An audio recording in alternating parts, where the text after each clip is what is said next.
laws, and It was like it was her sister's friend or cousin's friend. So that she was related. Let's just put it that way. It was the idea that... And how ironic is it? It's like, oh, you need a lawyer that's specific in this field? My friend just happens to be a lawyer specific in this field.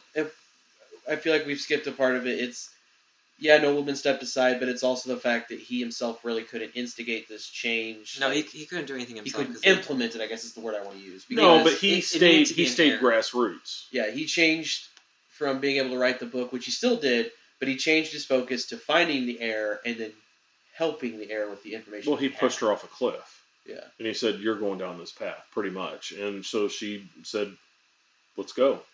Because she knew that she had a leg to stand on. But what he continued to do was to just kind of spread the knowledge. Publish his book, spread the knowledge of Bill Finger, and... By telling people he's giving them Batman shirts. Yeah. Finger, which is brilliant, and I want one. I want the shirt. So Mark Tyler Nobleman, if Bill you're listening, Batman, I want the shirt. Well, and then when he went to the premiere, he wore a Finger shirt. Yeah, and it was like, what was it? It was like Bill Finger and the Batman logo. Is that what it was? Yeah. And then he traveled and he did a TED Talk. He did, which I want to watch, and I'm sure it's probably on YouTube because TED Talks are all on YouTube. Yeah, I'm sure it is. He did TED Talks and he did all sorts of stuff to get that message out there, so that fans really rallied behind him and Athena, and they're like, "You need to give Bill Finger his credit." Yeah. A lot of my kids at the daycare I work at like Batman, and I'm going to show them the TED Talk. Good. As part of a movie. Good. So be good. I would love to show them Batman and Bill. It's just You'd have to watch it again for language stuff. That's the thing. Yeah, I don't remember any, but I'm kind of immune to cuss words. Right, like we don't care, and then a kid watches it and they drop the F-bomb, and you're like, oh shit. And then it's like the second Matrix movie. I sat down with my daughter and I'm like, it's whatever, and so I put it on. I was like, oh, boobies. Yeah, you might want to turn away.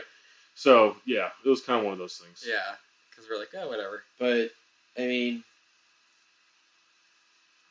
it has a happy ending at least. I mean, it does.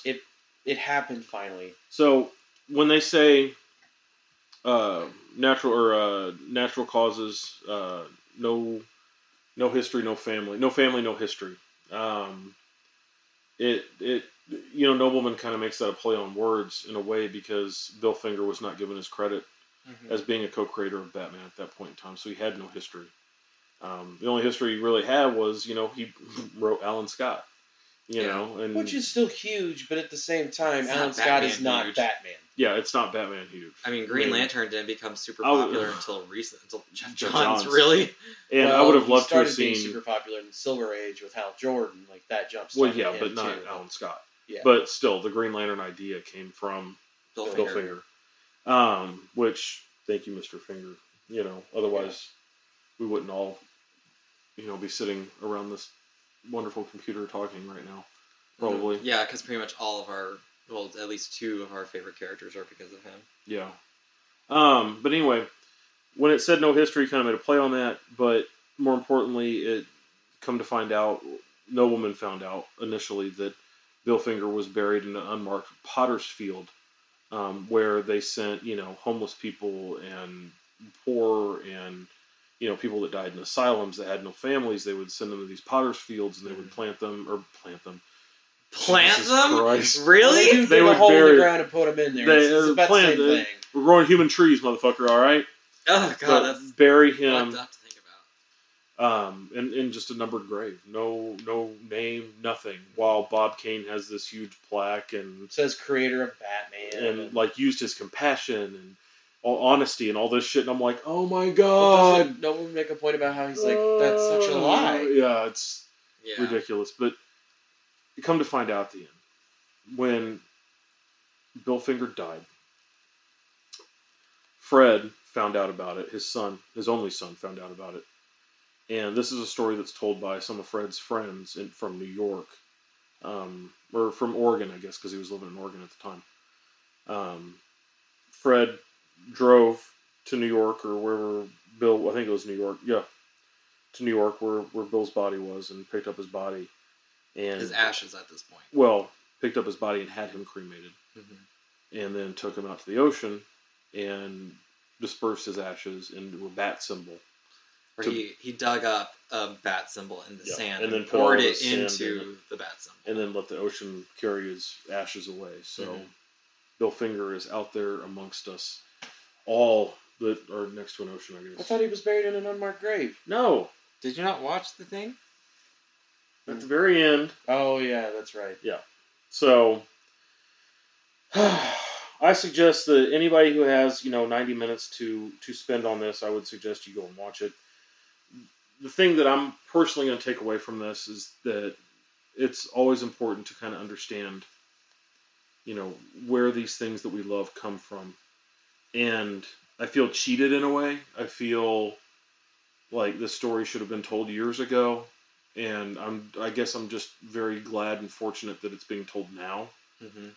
And I just hope that there's nothing else that has happened like this that will come out. I think that, these characters that we know and love today have been created by brilliant people. And I would like to think the better of people.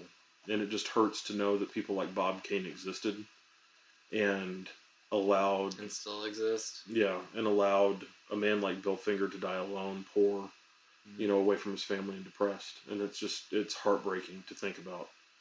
And I think that kind of plays on the character of Batman himself.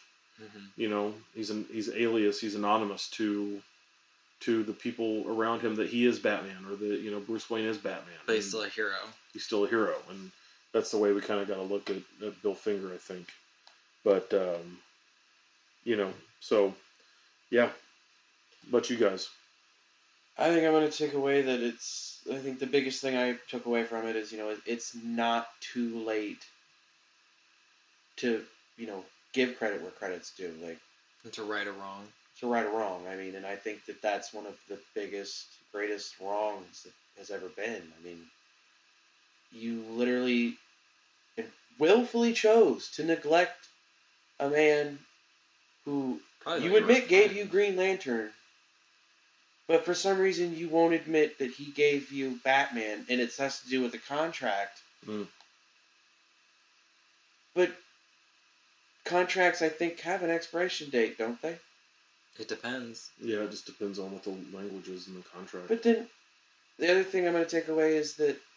Copyright comes up. Yeah. And that's where they go to litigation. And people can buy out copyright. But not necessarily like this kind of contract. But anyway, go ahead, sorry. Trust your friends. I mean, be a friend. How did Bob Kane live with himself? How did he call himself Bill Finger's friend? And then do this to him? You can't honestly say that you're someone's friend if you're you're willfully backstabbing them. Right. I mean, but I think that's what I'm going to take away from it is it's not too late to right or wrong. It's I would almost say it's never too late. I mean, just don't wait until he's dead for 15 years to do it.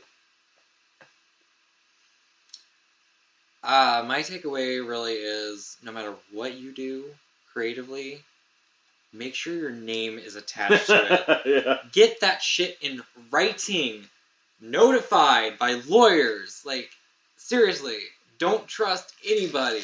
Like, I would look to Bob Kane straight in the eye and be like, hey, you're going to get lawyers involved with this, right? I'm not going to shake your fucking hand. Yeah. I want a contract, like, I'm not... It's... Fucking greasy bastard.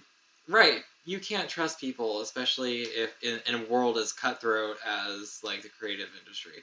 Like, comic books, movies, music. You can't trust who was it? Kesha? Oh, Kesha got all that screwed over so bad. Yeah. She didn't make music for years. She only released 3 albums, and then she got into, like, what was his name? Dr. Luke. Yeah, Dr. Luke. And now, I mean, she's not even writing music now. Even though she won the court case, I was still hoping she would make music again. But sometimes you just get burned too bad, man. Right. You don't want to go back down that road. No, I agree, man. Definitely get some contracts. If somebody's going to buy something for a lot of money, man, you need to make sure that your ass is covered. Lawyer. For sure.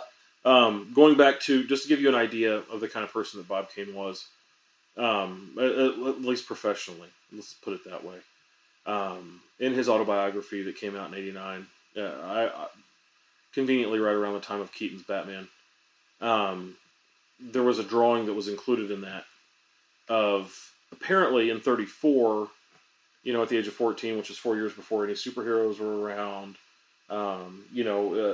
Before it was the beginning of comic books. Before Superman was a thing, superheroes weren't even a thing yet. Comic books were, just comics. Pulpy. Yeah. He went back and he's like, I found this old sketch I did when I was 14 in a trunk. Yeah, which would have been 33, which was complete bullshit, and even called bullshit by the guy that helped write his autobiography. And he's like, there's just no way. It just doesn't add up. It doesn't. And, people are calling for an investigation into that piece of paper. Yeah. Let's do some carbon dating on this shit and find out when the fuck this happened. And it would destroy Bob Kane if it came out that it was completely false. But I think that this documentary is going to do enough destruction for the man. Yeah. I'd say that's a pretty solid statement. And I'm just grateful that Bill Finger is getting the credit that he deserves, rightfully so. Mm-hmm. And admittedly so by DC and Warner Brothers. Yep. So, moving forward, any kind of Batman stuff that you see, you'll see created Finger. by Bill Finger, or Bob Kane with Bill Finger, which I know you have a problem with the word, but I don't know why it just irks me, because it just seems like with is such a lesser than word to use. Than and? It seems more like it's an extra letter, man. No, I'm just saying like with. Like, yeah, he was there with. I but think instead of and, where it's like, and it was this person, not with, not co-starring. It was a team. Actually, it was more so Bill, but, Bob Kane has had his name attached to this for so long. But you should just say, and Bill Finger. I don't mind it. I don't mind language. I think for I just- Kalen, I don't know, it's like in music when you have a featured artist. It's just the idea that The one big artist gets credit, and it's like with this other. Yeah, but the verse that's done by Ja Rule is always better than the rest of the song. Is Ja Rule even doing anything? Murder! No, actually, he's getting sued for some bullshit. Not a great. Yeah, Fire Festival or some shit like that. I don't even know. I saw it on yeah, I think Phil that's DeFranco. just. I think it should be and as well, but I mean, I'm fine with it being doesn't really if matter. because he got He credit. gets the byline, and that's the important thing. Yeah, but he's it's getting just the a byline. weird, irksome thing for me to say with instead of and. Well, on that note, I want to thank you all for joining us on Thursday. Again, reminder, we will not be here next week. We will be here the week after. We're going to take this time off to kind of work on creative ideas and move forward and drive home from Chicago. That's what I'll be doing. Anyway, a quick thanks to NCS Sounds, again, for their amazing music that we are using to intro our podcast every time. Hope by Tobu. And also a big thanks to Rock Bottom Comics, Mayher. Everyone that's out there listening to us, please tell your friends, tell your family. Let's hopefully you like the new kind of format that we're going with, a little bit deeper, a little bit, maybe darker, not so pop culture-y. I don't know. I mean, we'll still have the pop culture podcasts every now and again. And if you're curious about a show on Netflix, you should head on over to Streamer's Guide to the Galaxy, or of the Galaxy? I think it's To to the the Galaxy. To the Galaxy. Oh. I'm thinking of the Galaxy, and then it's supposed to be like Hitchhiker's Guide. Yeah, But I but keep it's thinking of Streamer's Guide. Guardians. But yeah, Streamer's Guide to the Galaxy. It's a really convenient podcast that tells you about the shows that you can watch and what's good and what isn't. Our good friends Devin and Lauren. Devin and Lauren. Devin and Lauren. And their latest episodes are a series of unfortunate events, which, yes, because I love that show. Because it's MPH. Yeah, well, It's that's also- Legend, wait for it. Dairy. And The Queen of Versailles, which Hmm. I'm assuming that's on. I haven't even heard of that. It's on So Netflix, I'm assuming. I would think so. Yeah. But yeah, see, there's things on here I haven't even heard of. And So, so you can spend, very 30 convenient. minutes, a half hour, or, 45 minutes or whatever it is, listen to their podcast and find out if you want to freaking watch it. And they'll do it spoiler free for you, or they'll go full spoilers. So yeah, if they towards do the end. spoilers, I But- think they But let you they'll know. let you know. They're Yeah. not gonna, surprise spoiler you. So, Snape kills Dumbledore. Dick. I still think we could get a nerd podcast about this going on about. I think Snape is Harry Potter's dad. No. Absolutely. No one else. You just say no. You have no proof. Oh, Daniel so much Radcliffe proof. is- Do you have any proof? So much proof. Anyway, I'm James, I'm Kaylin. I'm Cody. and we will see you guys in 2 weeks.